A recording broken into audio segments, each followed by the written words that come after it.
Hello students, ਆਪਾਂ ਕਰ ਰਹੇ ਹਾਂ ਡੈਰੀਵੇਟਿਵ ਨੂੰ ਜਿਵੇਂ ਹੈਗਾ ਫੰਕਸ਼ਨ ਬਾਈ, ਚਾਹੇ ਇਸ ਨੂੰ ਆਪਾਂ ਐਫ ਐਕਸ ਲਿਖਦੇ ਹਾਂ ਤਾਂ ਇਸ ਦਾ ਡੈਰੀਵੇਟਿਵ ਜਦੋਂ ਕਰਨਾ ਤਾਂ ਆਪਾਂ d y by d x ਲਿਖਦੇ ਹਾਂ, derivative with respect to x, ਜਾਂ ਇਸ ਨੂੰ ਐਫ ਡੈਸ਼ ਐਕਸ ਵੀ ਆਪਾਂ ਲਿਖਦੇ ਹਾਂ। ਹੁਣ ਹੈ ਸਾਡੇ ਕੋਲੇ ਜੇ ਫੰਕਸ਼ਨ ਹੈ ਐਫ ਐਕਸ, ਐਨੀ ਕੌਂਸਟੈਂਟ ਨੰਬਰ ਹੋਵੇ ਤਾਂ ਉਸ ਦਾ ਡੈਰੀਵੇਟਿਵ ਹੋਏਗਾ d Y by D X, ਕਿਉਂਕਿ ਇਸ ਨੂੰ ਅਸੀਂ ਵਾਈ ਨਾਲ ਵੀ ਡਿਨੋਟ ਕਰਦੇ ਹਾਂ, D Y by D X. ਇਸ ਦਾ ਡੈਰੀਵੇਟਿਵ ਆ ਜਿਹੜਾ ਕੌਂਸਟੈਂਟ ਟਰਮ ਦਾ 0 ਹੁੰਦਾ।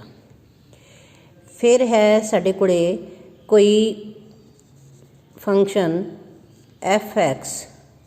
ਪਲਸ ਸੀ, ਇਹ ਕੋਈ function in term of x ਆ ਅਤੇ ਕੋਈ ਕੌਂਸਟੈਂਟ ਟਰਮ ਆ, ਤਾਂ ਇਸ ਦਾ ਜਦੋਂ ਅਸੀਂ ਡੈਰੀਵੇਟਿਵ ਦੇਖਾਂਗੇ d Y by D X is equal to F dash x, ਇਸ ਦਾ ਡੈਰੀਵੇਟਿਵ ਦੇਖਿਆ ਜਾਏਗਾ ਅਤੇ ਕੌਂਸਟੈਂਟ ਟਰਮ ਦਾ ਆਂਸਰ ਆ ਜਾਏਗਾ 0। ਜੇ ਸਾਡੇ ਕੋਲੇ ਕੋਈ ਦੋ ਫੰਕਸ਼ਨ ਹੋਣ f x plus g x, ਕਿਉਂਕਿ ਅਸੀਂ derivative with respect to x ਦੇਖ ਰਹੇ ਹਾਂ, ਤਾਂ ਇਸ ਲਈ ਇਸ ਦੇ ਵਿੱਚ ਕੀ ਆ ਜਾਏਗਾ d Y by D X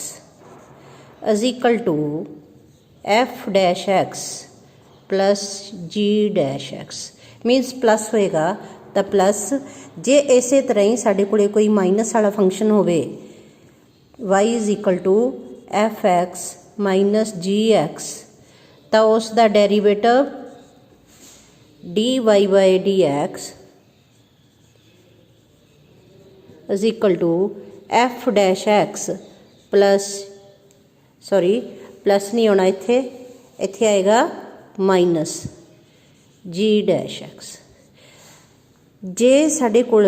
function ਹੋਊਗਾ ਮਲਟੀਪਲਾਈ ਵਾਲਾ f x into g X, ਤਾਂ ਪ੍ਰੋਡਕਟ ਰੂਲ ਆ, ਪ੍ਰੋਡਕਟ ਰੂਲ ਦੇ ਨਾਲ ਕੀ ਹੁੰਦਾ d Y by D x, ਪਹਿਲਾਂ ਆਪਾਂ ਫਸਟ ਫੰਕਸ਼ਨ ਦਾ ਡੈਰੀਵੇਟਿਵ ਕਰ ਲੈਂਦੇ ਹਾਂ multiply by second function plus first function ਉਸੇ ਤਰ੍ਹਾਂ into derivative of second function. ਇਹ ਹੈਗਾ ਦੇਖੋ ਪਲਸ ਹੋਵੇ ਜੇ ਫੰਕਸ਼ਨ ਦੇ ਵਿੱਚ ਤਾਂ ਪਲਸ ਹੀ ਰਹੇਗਾ, ਮਾਈਨਸ ਹੋਊਗਾ ਤਾਂ ਮਾਈਨਸ ਹੀ ਰਹੇਗਾ, ਅਤੇ ਜੇ ਪ੍ਰੋਡਕਟ ਹੋਏਗੀ ਤਾਂ ਪ੍ਰੋਡਕਟ ਰੂਲ ਲੱਗੇਗਾ। ਪਹਿਲਾਂ ਫਸਟ ਫੰਕਸ਼ਨ ਦਾ derivative into second derivative into second function plus first function ਉਸੇ ਤਰ੍ਹਾਂ, ਸੈਕੰਡ ਫੰਕਸ਼ਨ ਹੈ ਸਾਡਾ ਜੀ ਐਕਸ, ਉਸ ਦਾ ਡੈਰੀਵੇਟਿਵ। ਫਿਰ ਹੈ ਸਾਡੇ ਕੋਲ ਕੋਸ਼ੈਂਟ ਰੂਲ, ਜਦੋਂ ਫੰਕਸ਼ਨ ਦੇ ਡਿਵੀਜ਼ਨ ਹੋਈ ਹੋਵੇ ਐਫ ਐਕਸ ਬਟਾ ਜੀ ਐਕਸ, ਤਾਂ ਇਸ ਦਾ ਫਾਰਮੂਲਾ ਹੋਏਗਾ d y by d X is equal to, ਜਿਹੜਾ ਇਹ ਹੈ ਇਹ ਵਾਲਾ ਫੰਕਸ਼ਨ, ਇਸ ਦਾ ਆਪਾਂ ਕਰਾਂਗੇ ਸਕੇਅਰ, ਫਿਰ ਇਹੀ ਨੀਚੇ ਵਾਲਾ ਹੀ ਫੰਕਸ਼ਨ ਆਪਾਂ ਉੱਪਰ ਮਲਟੀਪਲਾਈ ਜੀ ਐਕਸ ਇੰਟੂ ਉੱਪਰਲੇ ਫੰਕਸ਼ਨ ਦਾ ਡੈਰੀਵੇਟਿਵ ਪਲਸ ਮਾਈਨਸ,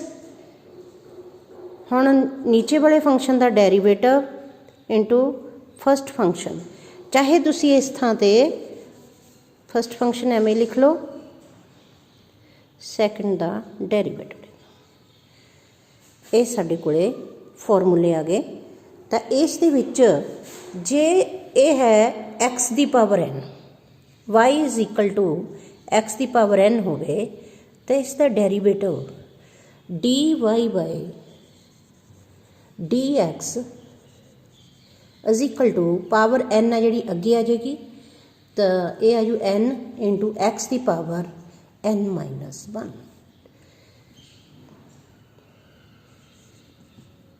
ਏ ਦੀ ਪਾਵਰ ਐਕਸ ਹੋਵੇ ਤਾਂ ਇਸ ਦਾ ਡੈਰੀਵੇਟਿਵ ਏ ਦੀ power X into log A. ਜੇ ਸਾਡੇ ਕੋਲੇ function y is equal to e ਦੀ ਪਾਵਰ ਐਕਸ ਹੋਵੇ ਤਾਂ ਇਸ ਦੇ ਵਿੱਚ dy by D X is equal to e ਦੀ power x into log e ਹੁੰਦਾ,